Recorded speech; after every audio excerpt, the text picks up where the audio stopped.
You are now in the working part of the house. This is where John Shakespeare, William's father, had his business.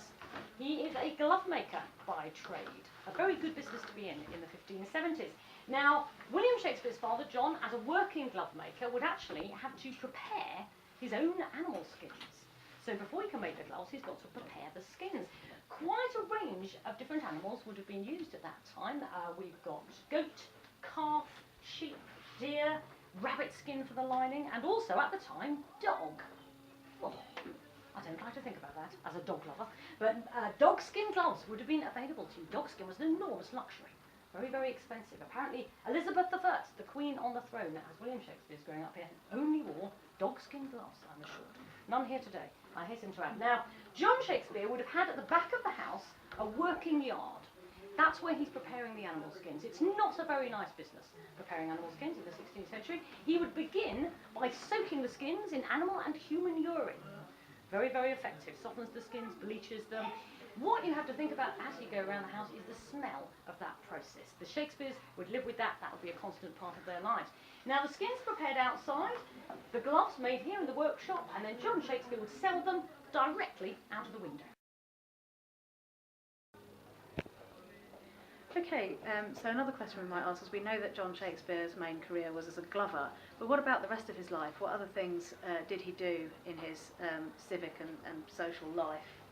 Over to you. Thank you. John Shakespeare had quite a lot of civic duties to perform. He was quite a leading figure in Stratford's community and society.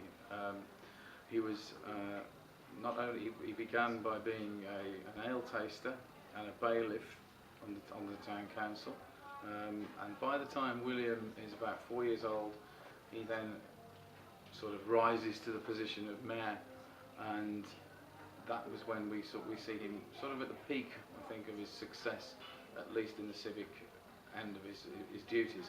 As an ale taster, he would have had to have looked for certain things, you know, sort of irregular measures of alcohol and water in certain beers and ales, and quite kind of a quality control position there. And if publicans of the time, tavern keepers, innkeepers of the time, fell foul of those laws, they could face imprisonment or heavy fines. So it was quite an important role, and that one in particular. John Shakespeare also participated in some illegal activities. He sold wool without a license and also lent money at interest. There was a heavy fine placed for participating in both these activities, and at some point John fell upon hard times, losing his positions in the town council. It's around this time that William would have been removed from school.